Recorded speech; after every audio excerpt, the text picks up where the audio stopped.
The game Tower of Trials became reality, in which it will destroy humanity if they don't clear a floor each 90 days. In order to become stronger, Jinhyuk, the only player who finished the game, gets into the first floor labyrinth and receives a hidden stat named Rift. Rift is a skill that reduces the stat difference between him and an opponent of a much higher level, but it also increases Jinhyuk's stat power if he faces a weaker opponent.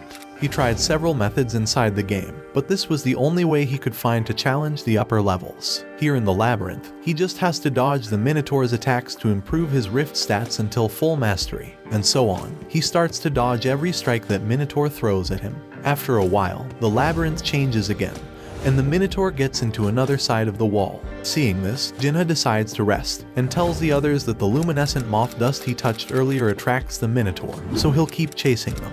Hana asks him why he did it, and he replies that it's to increase his stats. He then tells them that he will keep doing it for a whole month until they can exit the labyrinth. Furthermore, they must pay him a fee if they want to be protected. Jinhyuk then sends them to collect some moss to make some beds and some firewood to make a fire. Afterward, he opens the system store and buys 4 items that are considered trash by other players. He then combines 3 of them and forges the Wheel of Fortune, an S-rank item. It's an item that increases his luck stat to the maximum for the next 10 minutes, then uses the 10 reinforcement scrolls he bought to reinforce his weapon. But the probability of a successful reinforcement is 1 in a million. He uses them on his old dagger and activates the Wheel of Fortune. The success rate increases to 100% and he gets a plus 10 dagger. The system alerts him he is the first to create a plus 10 reinforcement item in the Korean server, and he gets rewarded with 5,000 coins. 10 days have passed inside the labyrinth, and the only remaining members of the group are Hana and another guy. Hana tells the guy they can kill Jinhyuk and wait in the stone chamber until they are found by her big brother from the Crow Guild.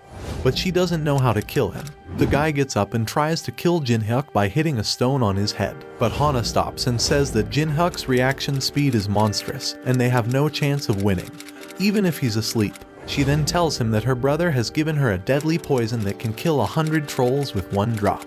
Jinhyuk wakes up, and they decide to eat their usual meal, roasted moss and mushrooms. Jinhyuk eats the mushrooms, but he appears to be alright. Suddenly, the other guy falls and dies on the spot. Jinhyuk tells Hana that he already knew about the poison, so he exchanged his plate with the other guy. The Minotaur suddenly appears. Hana gets scared and asks Jinhyuk for protection. The system alerts him that he completed the 240-hour requirement to copy her skill, and he gets her skill commune. Jinhyuk tells her to protect herself and engages the Minotaur with his new dagger and fire skills. The Minotaur gets infuriated by the damage and activates his level 10 Berserker skill. This skill increases the Minotaur's attack speed, power, movement speed, and intelligence by 30% for the next 5 minutes, also making it able to speak. The Minotaur tells Jinhyuk he will kill him so he can never enter the labyrinth again. They start fighting, but Jinhyuk stops dodging and starts to redirect the force of the attack. Hana is shocked by Jinhyuk's monstrous strength and more amazed when she sees him laughing in that situation. He always hated reality, because no matter what he did, he always felt stagnated and powerless. But this time is different. He can truly feel the growth and how the world responds to him. The 5 minutes quickly pass and the Minotaur is suspended for 24 hours as a backlash of the Berserker skill. Jinhyuk checks his Rift stat proficiency, which is 57. This closes the gap against someone who's 19 levels higher than him, but he still wants to use the remaining 20 days to reach the 100 points. The 20 days quickly pass by and Jinhyuk finally gets to 100 in his Rift stats. He then punches the Minotaur and kills the Minotaur in 1 hit. Jinhyuk asks Hana if she wants to be an intern at his veteran company, and Hana immediately agrees after looking at his threatening face. Jinhyuk asks how can she help the company. Hana tells him she will give him the Braham's ring, and he hires her after confirming with his skill that she isn't lying. The Braham's ring is an item found in the first floor that increases the wearer's movement speed, magic resistance, and can even suppress the monster's magic power. Afterward, Jinhyuk combines the commune and fire skills to make the Brand of Tribulation skill, a slave mark that forces someone to obey his orders. He quickly puts his hand on her face and leaves the mark before exiting. They then leave the labyrinth and Jinhyuk asks her to get him Braham's ring within 3 days. After getting home, he starts to think that he needs people whom he can trust to support him during his clearings, and decides to meet his former teammates while he was playing the game.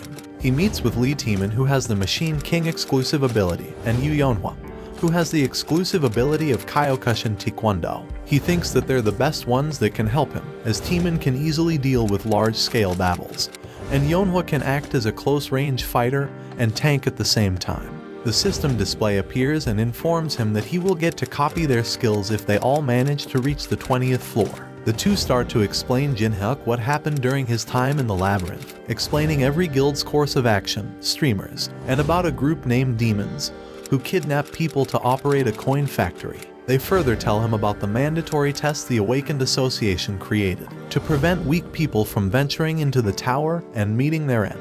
Jinhyuk quickly realizes the association's chairman is using this method to recruit powerful people who are hiding their power, and plans to exploit it to the fullest. He gets to the association building and is informed about how the ranks are divided, from F rank to S rank, and how those ranks can restrict their movements. Anyone below F rank can only stay on the first floor, but an S rank can go to the last floor. Furthermore, higher ranks also mean getting scouted by national level and high-ranked guilds. Suddenly, he gets picked on by Park Hajin, Hana's brother, because Jinhyuk didn't move out of the way while he was passing through. Hajin thinks he's a big shot because everyone calls him the future of the Black Crow Guild. Jinhyuk sees Hajin's skills and the system informs him that he will be able to copy one of the skills he wants if Hajin reaches max hostility toward him. Hana asks Hajin what's going on, and he points his finger at Jinha while trying to explain her. She looks at the guy and notices it's Jinhyuk, who grabs Hajin's finger and breaks it right away. Hajin curses in pain, but Jinhyuk doesn't seem to care. He dashes forward to attack Jinhyuk, but he dodges him, making Hajin trip and fall. Hajin's companion, Kimti, tries to talk to Jinhyuk, but Jinhyuk tells Kimti about the secret he had learned from Hana. He mentions the Korean ginseng being traded for the Braham's ring. He then proposes Kimti to give him 10 of the monopolized dungeons in exchange for him telling them where to find the mandragora which is needed to deal with the side effects of the Korean ginseng. And Kimti agrees. Hajin's anger soars to the maximum when Kimti chokes him for provoking Jinhyuk, giving him the chance to copy any of Hajin's skill. He chooses shallow breathing, which allows the owner to control his breathing and heartbeat rate. Then he goes ahead to take the test necessary for climbing the tower. On getting to the test lab, the instructor explains to him that he is to strike one of the magic stones in the room, to measure his potential and determine his rank. He chooses the mid-grade magic stone, a more difficult option when compared to the low-grade stones with his dagger.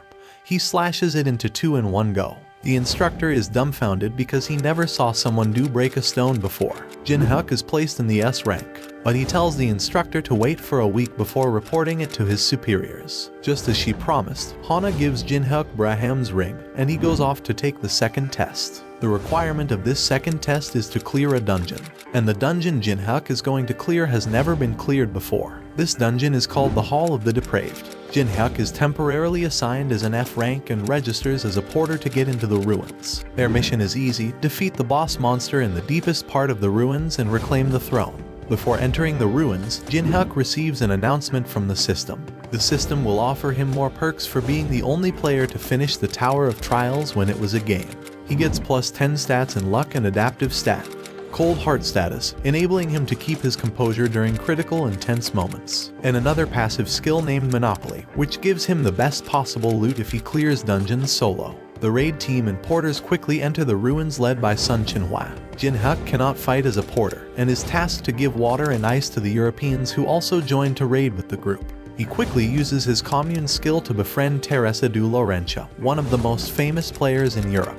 Upon using his Eye of Truth, he finds out that he needs to save her from a dangerous situation if he wants to copy her exclusive skill, Blessing of the Star. Suddenly, they're informed that the ruins are aware of the raid presence and it will release the Guardians within 10 minutes. The leader still decides to fight instead of running, and everyone prepares to fight the Guardians. The raid leader decides to abandon the solo players because he thinks they cannot follow tactical instructions, and Teresa is forced to run and save them while using her Sign of the Cross skill, burning all of the Guardians surrounding the solo players. She notices two Guardians get past the guild members heading toward the porter location and runs to save them. At that same moment, one of the Guardians is already trying to take one of the porters down, but Jinhyuk defeats it by setting it on fire. Jinhyuk then moves toward the porter to help him get up, but Teresa arrives and notices him holding his dagger. She quickly pulls the porter away from him, thinking he's the reason why the Guardians were alerted of their raid. She claims that she will arrest him and tries to attack him, but he dodges her several hits and pins her down. He points his dagger at him and reveals that she's misunderstanding the situation. The porter quickly tells that Jinhyuk saved him and she apologizes. She then asks him why is he hiding his identity if he's that strong. But he simply mentions her secret quest and tells her he also needs something from the same place. He explains to her that he knows how to clear the dungeon and invites her to join him to complete their secret quests. She agrees to join him, and they both head to the item's location. Upon reaching it, Jinhyuk notices that the place is being protected by a magic barrier and filled with undead monsters. He quickly explains to her his plan and how they should proceed. She then follows his instructions and jumps into the middle of the undead group, activating her Song of the Warriors skill, which increases her stats by 3 for the next 10 minutes. She starts releasing her divine powers, turning the undead monsters into chaos, and starts slashing them with her sword. Suddenly, the hidden undead of the ruins, Elite Lick, appears. Jinhyuk tricks the Lick into using his black lightning to destroy the magic barrier, enabling them to access their desired item's location.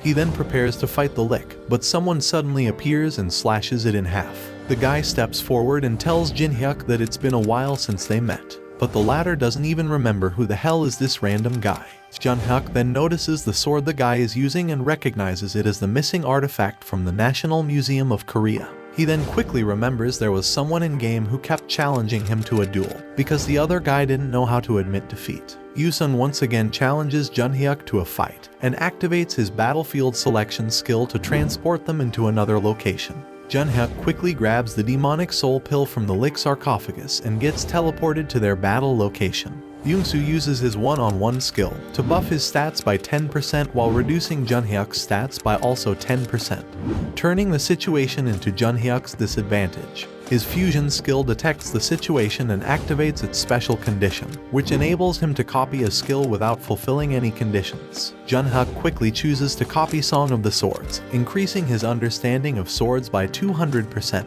They start evenly clashing their weapons, but Yusun uses his soul-chasing sword energy skill. Jinhyuk then uses the Diamic Soul Pill and fuses it with Song of Swords, creating the Grave of Swords SS rank skill, increasing his understanding of swords by 500%.